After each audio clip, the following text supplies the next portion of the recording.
സൂചിപ്പിച്ചതുപോലെ സ്ത്രീകൾ മുഖം മറക്കൽ നിർബന്ധമാണ് എന്ന അഭിപ്രായമുള്ള പണ്ഡിതന്മാരുണ്ടാകാം, അങ്ങനെ അല്ലാത്ത അഭിപ്രായമുള്ള പണ്ഡിതന്മാരുണ്ടാകാം.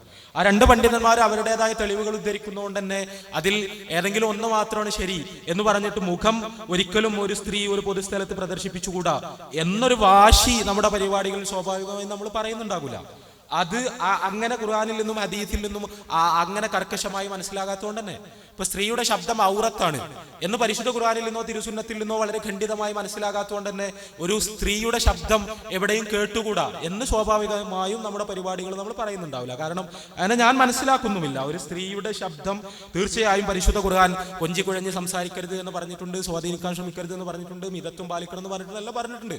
അങ്ങനെ പറയുന്നത് തന്നെ സംസാരിക്കേണ്ടി വരുന്നതുകൊണ്ടാണല്ലോ, ഒരു അന്യപുരുഷനോട് സംസാരിക്കേണ്ടി വരുന്നത് കൊണ്ടാണല്ലോ പരിശുദ്ധ ഖുർആൻ ഇത്തരം നിയമങ്ങളും നിബന്ധനകളും എല്ലാം അതിന് വെച്ചിട്ടുള്ളത്. അതുകൊണ്ട് സ്ത്രീയുടെ ശബ്ദം തന്നെ ഒരു നഗ്നതയാണ് എന്നൊരു വീക്ഷണം, ആ വീക്ഷണം അങ്ങനെ ഖണ്ഡിതമായി പറയാൻ ഖുർആനിലോ ഹദീസിലോ തെളിവില്ല എന്നാണ് ഞാൻ മനസ്സിലാക്കുന്നത്. അവിടെ സ്ത്രീകളുടെ പൊതുരംഗ പ്രവേശം, അവരുടെ മാധ്യമ പ്രവർത്തനം, അവരുടെ ഇത്തരം രംഗങ്ങളിലേക്കുള്ള വരവ്, അതിലെല്ലാം കർമ്മശാസ്ത്രപരമായ ഒരുപാട് പ്രശ്നങ്ങളുണ്ട്. ആ പ്രശ്നങ്ങൾ പണ്ഡിതന്മാർ ഏതൊക്കെ പറ്റും ഏതൊക്കെ പറ്റുകയില്ല എന്ന് പറയേണ്ടതാണ്.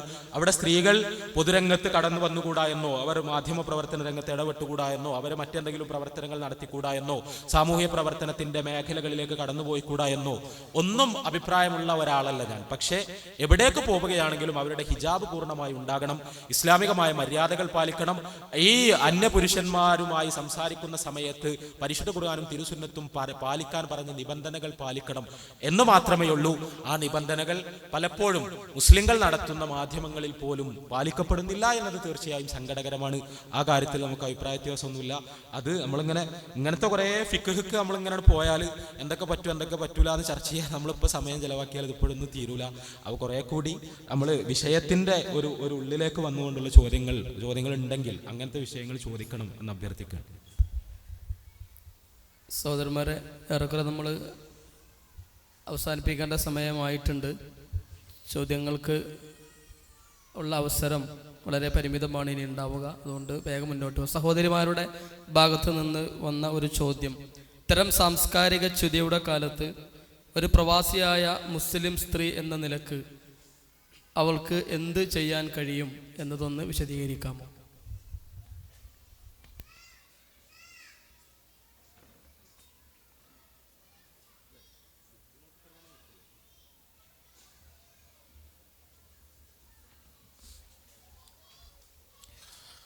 സഹോദരിമാരുടെ ഭാഗത്ത് നിന്ന് എഴുതി കിട്ടിയ ചോദ്യം, ഇതുപോലുള്ള സാംസ്കാരിക ച്യുതികൾ ഉണ്ടാകുമ്പോൾ ഒരു പ്രവാസി സ്ത്രീ എന്ന നിലയിൽ നമുക്കെന്ത് ചെയ്യാൻ കഴിയുമെന്നുള്ളതാണ്.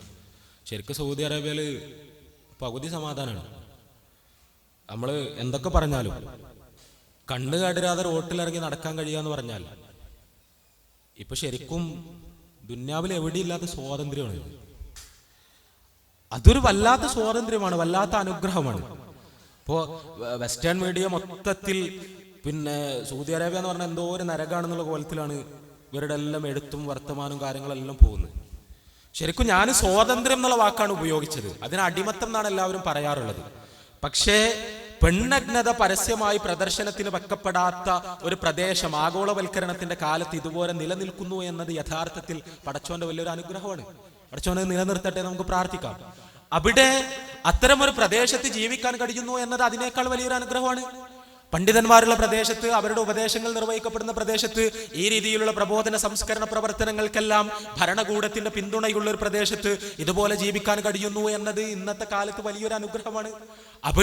ഇവിടെ കുടുംബമായി ജീവിക്കാൻ ഇത്തരം തിന്മകളിലേക്ക് ഇപ്പൊ നമ്മുടെ നാട്ടിലെല്ലാം നമ്മൾ എന്ത് പറഞ്ഞാലും നമ്മുടെ ആൺകുട്ടികളുടെ കണ്ണുകൾക്ക് കാവൽ നിൽക്കാൻ നമുക്ക് കഴിയൂല. നമ്മുടെ ആൺകുട്ടികളുടെ കണ്ണുകൾക്ക് കാവൽ നിൽക്കാൻ നമുക്ക് കഴിയില്ല. ഇവിടെ ഇന്റർനെറ്റ് യൂസേജിന് പോലും റെസ്ട്രിക്ഷൻ ഉണ്ട്. പഠിച്ചവന്റെ അനുഗ്രഹം കൊണ്ട് അൽഹംദുലില്ലാ. നമ്മൾ ഇന്റർനെറ്റിൽ സർഫ് ചെയ്യുന്ന സമയത്ത് പോലും ഇത്തരം കാഴ്ചകളിലേക്ക് പോകുന്നത് ഒരു പരിധി വരെയെങ്കിലും തടയാനുള്ള നിയമങ്ങളും സംവിധാനങ്ങളും നിയന്ത്രണങ്ങളും എല്ലാം ഈ രാജ്യത്ത് നിലനിൽക്കുന്നു. പഠിച്ചവന്റെ അപാരമായ അനുഗ്രഹം. നമ്മുടെ നാട്ടിൽ എന്ത് നിയന്ത്രണമുള്ള ഒരു നിയമമില്ല. ആകെ പരമാവധി പോയാൽ അതിന് ആവശ്യം ഉണ്ടാകുക 18 വയസ്സായി നിന്ന് വെറുതെ ഒരു നോക്കി അടിക്കലാണ്. അത് ആർക്കും അടിക്കാൻ കഴിയും ചെയ്യും.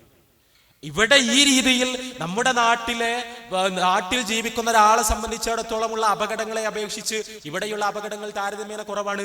പക്ഷെ എനിക്ക് തോന്നുന്നു അതെല്ലാം ഉണ്ടെങ്കിലും ഇവിടെ സഹോദരിമാർ, ഉമ്മമാരെന്ന നിലക്ക് ഏറ്റവും അധികം ശ്രദ്ധിക്കേണ്ടത് ടെലിവിഷനെയാണ് എന്ന് വിശ്വസിക്കുന്ന ഒരാളാണ് ഞാൻ.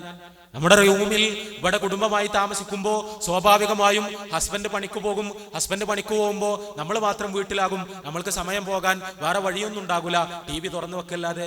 ആ TV തുറന്നു വെക്കുന്ന സമയത്ത് നമ്മുടെ ചെറിയ മക്കളുണ്ടാകും, ചെറിയ മക്കൾ നമ്മുടെ കൂടെ ഉണ്ടാകും. അവരെല്ലാം ടെലിവിഷന്റെ മുന്നിൽ ചടഞ്ഞിരിക്കുന്നു, അവർ സിനിമ കാണുന്നു, സീരിയൽ കാണുന്നു, ഇതെല്ലാം കാണുന്നു. ഞാൻ പറയുന്നത് TV എന്ന് പറഞ്ഞാൽ അത് ഹറാമാണ് എന്നോ TV എന്ന് പറയുന്ന ഒരു മാധ്യമത്തിന് ഇസ്ലാമികമായി യാതൊരു സാധുതയും ഇല്ല എന്നോ ഒന്നുമല്ല ഞാൻ പറയുന്നത്. പക്ഷേ ടെലിവിഷനിലൂടെ ഏറ്റവും അധികം പ്രക്ഷേപണം ചെയ്യപ്പെടുന്നത് നഗ്ന സ്ത്രീ ദൃശ്യങ്ങളാണ് എന്നതൊരു സത്യമാണ്. ആ നഗ്ന സ്ത്രീ ദൃശ്യങ്ങൾ, സിനിമകൾ പഠിപ്പിക്കുന്ന സന്ദേശങ്ങൾ, ഉദാര ലൈംഗികതയുടെ എല്ലാണല്ലോ. നമ്മള് ഇപ്പോ കേരളത്തിൽ സങ്കടമാണ്, നമ്മുടെ എല്ലാം പ്രദേശങ്ങളിൽ പ്രണയവും ഒളിച്ചോട്ടവും നിത്യസംഭവമാണ്. നമ്മുടെ എല്ലാ അയൽപ്പക്കങ്ങളിൽ, മുസ്ലിം അയൽപ്പക്കങ്ങളിൽ പെൺകുട്ടികൾ ആരുടെയോ കൂടെ, ഒരു പരിചയമില്ലാത്ത ഏതോ ആളുകളുടെ കൂടെ ഇറങ്ങിപ്പോകുന്ന സംഭവങ്ങൾ നിത്യവാർത്തകളാവുകയാണ്. അവിടെ എന്താ വെച്ചാൽ പ്രണയത്തെ ഇങ്ങനെ ഐഡോളൈസ് ചെയ്ത് വെച്ചിട്ടുണ്ട് മീഡിയ. പ്രണയം എന്ന് പറഞ്ഞാൽ എന്തോ ഒരു ഭയങ്കര സംഭവമാണ്, അതൊരു വലിയ വിപ്ലവമാണ് എന്നല്ല നമ്മുടെ പെൺകുട്ടികളെ പറഞ്ഞ് പഠിപ്പിക്കാൻ ശ്രമിക്കുന്നു മീഡിയ. ഇത് മീഡിയ ചെയ്യുന്നത് പലപ്പോഴും സിനിമകളിലൂടെ തന്നെയാണ്. കാരണം സിനിമ എന്ന് പറഞ്ഞാൽ സിനിമന്റെ തീമിൽ അതിന്റെ കേന്ദ്രസ്ഥാനത്ത് എപ്പോഴും ഉണ്ടാകും ഒരു പ്രണയമാണ്.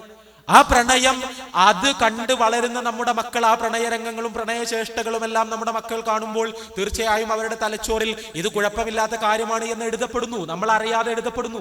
ഇത് വലിയൊരു പ്രശ്നമാണ്. പ്രത്യേകിച്ചും ആ 3 വയസ്സിന് മുമ്പ് നമ്മുടെ മക്കൾ ടെലിവിഷന് മുന്നിലിരിക്കുമ്പോൾ ആ ടെലിവിഷനിൽ നിന്ന് പ്രക്ഷേപണം ചെയ്യപ്പെടുന്ന നഗ്ന സ്ത്രീ ദൃശ്യങ്ങൾ അവരുടെ തലച്ചോറിലേക്ക് പോവുകയും ആ തലച്ചോറിൽ അത് ഫീഡ് ചെയ്യപ്പെടുകയും അവരുടെ തലച്ചോറിൽ പെണ്ണ് എന്ന് പറയുന്നത് കേവലം ഒരു ഉപഭോഗ വസ്തുവാണ് എന്ന ധാരണയുണ്ടാവുകയും ആ ധാരണ അവരെ വലിയ അപകടങ്ങളിലേക്ക് നയിക്കുകയും ചെയ്യും എന്നത് വളരെ കൃത്യമായി ഗവേഷണ പഠനങ്ങൾ തെളിയിച്ചിട്ടുള്ളൊരു വസ്തുതയാണ്. അത് പാരന്റിംഗ് സയൻസിന്റെ ഭാഗമായി വിശദമായി പറയേണ്ടതാണ്, അങ്ങോട്ട് പോകാൻ സമയം അനുവദിക്കുന്നില്ല. ഞാൻ സൂചിപ്പിക്കുന്നത് അതിൽ നിന്ന് നമ്മുടെ മക്കളെ സംരക്ഷിക്കാൻ നമുക്ക് കഴിയണം.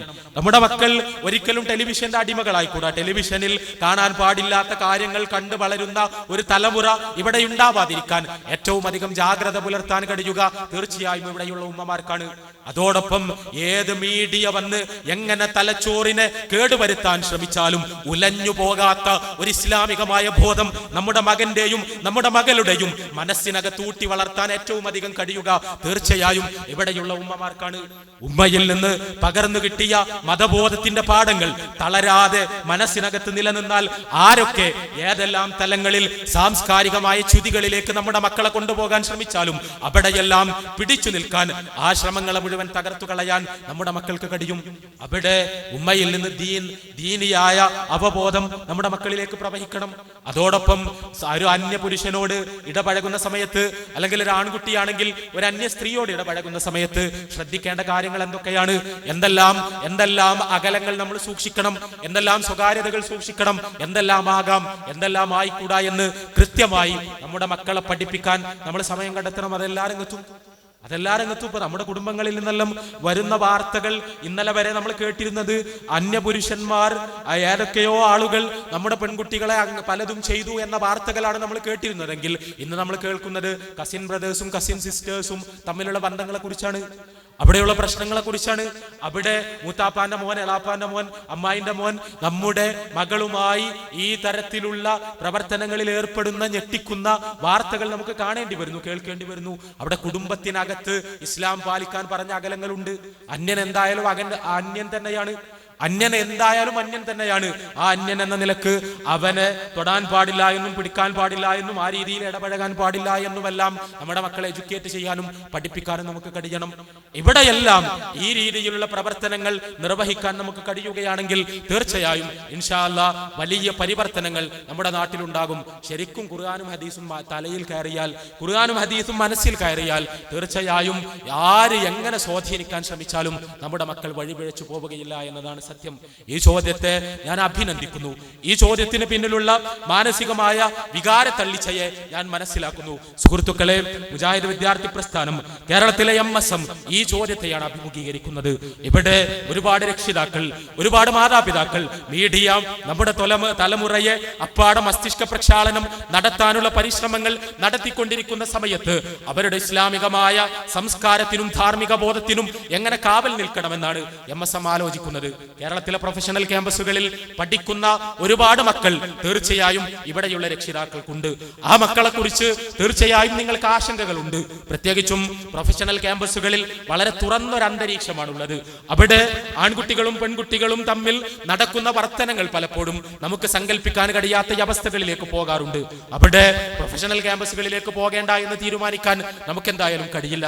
നമ്മുടെ മക്കൾ പഠിക്കണം, അവർ ഡോക്ടർമാരാകണം, അവർ എഞ്ചിനീയർമാരാകണം, അവർ ഉന്നത വിദ്യാഭ്യാസം നേടണം, അവർ ഉയരങ്ങളിലേക്ക് കയറിപ്പോകണം. പക്ഷേ ആ ഉയരങ്ങളിലേക്ക് കയറിപ്പോകുന്ന സമയത്ത് അവരിൽ നിന്ന് ഇസ്ലാമികമായ ധാർമ്മികമായ അവബോധം കളഞ്ഞു പോകാതിരിക്കാനുള്ള മുൻകരുതലുകൾ നമുക്കുണ്ടാകണം. അതിനുവേണ്ടിയാണ് പ്രൊഫഷണൽ വിദ്യാർത്ഥികൾക്കിടയിലേക്ക് കടന്നു ചെന്ന് അവരെ സംഘടിപ്പിച്ച് അവരെ ബോധവൽക്കരിച്ച് അവർക്ക് ഈ വിഷയങ്ങൾ പറഞ്ഞുകൊടുത്ത് ഇതവരെ ബോധ്യപ്പെടുത്തി കേരളത്തിലെ മുജാഹിദ് വിദ്യാർത്ഥി പ്രസ്ഥാനം ഈ രീതിയിലുള്ള പരിപാടികൾ സംഘടിപ്പിക്കുന്നത്. പ്രോഫ്കോൺ എന്ന പേരിൽ പ്രൊഫഷണൽ വിദ്യാർത്ഥി സമ്മേളനങ്ങൾ വർഷം തോറും MSM നടത്താൻ തുടങ്ങിയിട്ട് 19 വർഷങ്ങളായി. 19ാമത്തെ പ്രോഫ്കോൺ ആണ് ഈ വരുന്ന 2015 മാർച്ച് 13, 14, 15 തീയതികളിൽ കൊല്ലത്ത് വെച്ച് നടക്കാൻ പോകുന്നത്. ആ പ്രോഫ്കോണിന്റെ തീമായി കേരള നദുവത്തുൽ മുജാഹിദിന്റെ അഭിവന്ദ്യനായ അധ്യക്ഷൻ TP അബ്ദുള്ള കോയ മദനി കഴിഞ്ഞ വെള്ളിയാഴ്ച കോഴിക്കോട്ട് വെച്ച് പ്രഖ്യാപിച്ചിരിക്കുന്നു. സദാചാര നിഷേധം വിമോചനമല്ല, സർവനാശമാണ് എന്ന്.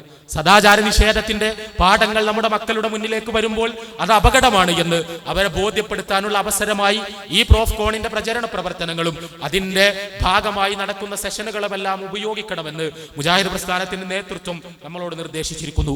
ആ നിർദ്ദേശത്തിന്റെ അടിസ്ഥാനത്തിൽ പ്രോഫ്കോണിന്റെ പ്രചരണ പ്രവർത്തനങ്ങൾ ഇതുപോലുള്ള ചർച്ചകളുമായി മുന്നോട്ട് പോവുകയാണ്. പ്രിയപ്പെട്ട സുഹൃത്തുക്കളെ, നിങ്ങളുടെ പ്രാർത്ഥനകൾ, നിങ്ങളുടെ സഹകരണം, നിങ്ങളുടെ പിന്തുണ എല്ലാം ഈ വിഷയത്തിൽ ഉണ്ടാകണമെന്ന് വിനീതമായി അഭ്യർത്ഥിക്കുകയാണ്. ഞങ്ങൾ MSMന്റെ നേതൃനിരയിലുള്ള ആളുകൾ, ഞങ്ങൾ കുട്ടികളാണ്, ഞങ്ങൾ എല്ലാവരും വിദ്യാർത്ഥികളാണ്. ഞങ്ങളുടെ കരങ്ങൾ ദുർബലങ്ങളാണ്. ഞങ്ങളുടെ കയ്യിലുള്ള പരിമിതമായ വിഭവങ്ങൾ ഉപയോഗിച്ച്, പരിമിതമായ അറിവ് ഉപയോഗിച്ച്, പരിമിതമായ കഴിവ് ഉപയോഗിച്ച് കേരളീയ പൊതുമണ്ഡലത്തിൽ ഈ ആശയങ്ങൾ പ്രചരിപ്പിക്കാനാണ് ഞങ്ങൾ പരിശ്രമിച്ചു കൊണ്ടിരിക്കുന്നത്. കേരളത്തിലെ പ്രൊഫഷണൽ ക്യാമ്പസുകളിലേക്ക് കടന്നു ചെല്ലാനാണ് ഞങ്ങൾ പരിശ്രമിച്ചു കൊണ്ടിരിക്കുന്നത്. പ്രോഫ്കോൺ വിജയിക്കേണ്ടത്, പ്രോഫ്കോണിൽ ഈ രീതിയിലുള്ള വിഷയങ്ങൾ ചർച്ച ചെയ്യപ്പെടേണ്ടത് ഇവിടെയുള്ള എല്ലാവരുടെയും ആവശ്യമാണ്.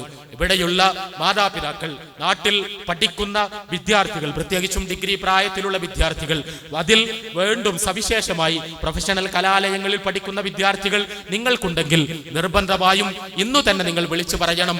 2015 മാർച്ച് 13, 14, 15 തീയതികളിൽ മറ്റൊരു പരിപാടിയും ഏൽക്കാതിരിക്കാൻ. അത് ഒഴിവ് ദിവസങ്ങളാണ്. വെള്ളിയാഴ്ച മഗ്‌രിബിന് തുടങ്ങി ശനിയാഴ്ചയും ഞായറാഴ്ചയും ഹോളിഡേയ്സിലാണ് പ്രോഗ്രാം നടക്കുന്നത്. അവിടെ നമ്മുടെ മക്കൾ എത്തുന്നുണ്ട് എന്ന് ഉറപ്പുവരുത്താൻ, നമ്മുടെ അയൽപ്പക്കങ്ങളിലേക്ക് അത് വിളിച്ചു പറയാൻ, നമ്മുടെ പരിചയത്തിലുള്ള വിദ്യാർത്ഥികളെ മുഴുവൻ അവിടെ എത്തിക്കാൻ നിങ്ങൾ എല്ലാവരും പരിശ്രമിക്കണമെന്ന് ഒരിക്കൽ കൂടി അഭ്യർത്ഥിക്കുകയാണ്. ഇതേപോലെ കേരളത്തിലെ ഇസ്ലാഹി പ്രസ്ഥാനം നേരിട്ട് നടത്തുന്ന ഉന്നത വിദ്യാഭ്യാസ സ്ഥാപനമാണ് എടവണ്ണയിലെ ജാമിയ നദവിയ. ജാമിയ നദവിയയുടെ 50ാം വാർഷിക സമ്മേളനം ഈ വരുന്ന 24-ാം തീയതി ആരംഭിക്കുകയാണ്.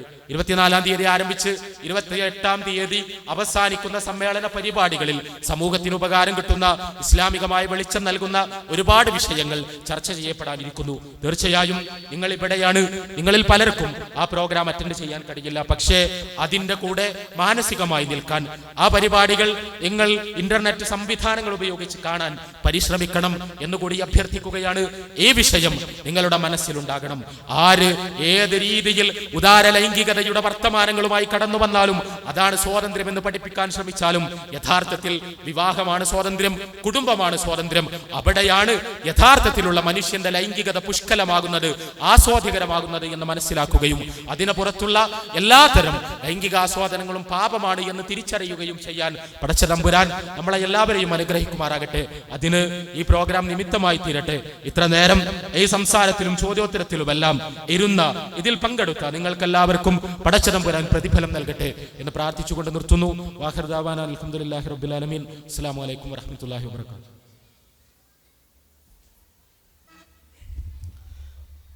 ചുംബന സമരങ്ങളുടെ പശ്ചാത്തലത്തിൽ ജിദ്ദ ഇന്ത്യൻ ഇസ്ലാഹി സെന്റർ സംഘടിപ്പിച്ച തുറന്ന സംവാദം ഇവിടെ അവസാനിക്കുകയാണ്. സാമ്രാജ്യത്വത്തിൻ്റെ കരാളഹസ്തങ്ങൾ ഈ തലമുറയിൽ പിടിമുറുക്കും മുമ്പ് കേരള ജനത ബോധവൽക്കരിക്കപ്പെടേണ്ടതിൻ്റെ ആവശ്യം കണ്ടറിഞ്ഞുകൊണ്ട് തന്നെ സംഘടിപ്പിച്ച ഈ സംവാദത്തിന് പരിസമാപ്തി കുറിക്കുമ്പോൾ ഉറച്ച തീരുമാനത്തോടെ സദാചാരത്തിൻ്റെ വീണ്ടെടുപ്പിനായി ഞങ്ങളുണ്ടാകുമെന്ന ദൃഢപ്രതിജ്ഞയാണ് ഈ സംവാദം നമ്മുടെ മുമ്പിൽ വെക്കുന്നത്. ഇതിന് നന്ദി അർപ്പിക്കുവാൻ ഇസ്ലാഹി സെന്ററിൻ്റെ സെക്രട്ടറി ബഹുമാന്യനായ മുബാറക് തൂഷ് അവറുകളെ ആദരപൂർവ്വം ക്ഷണിക്കുന്നു.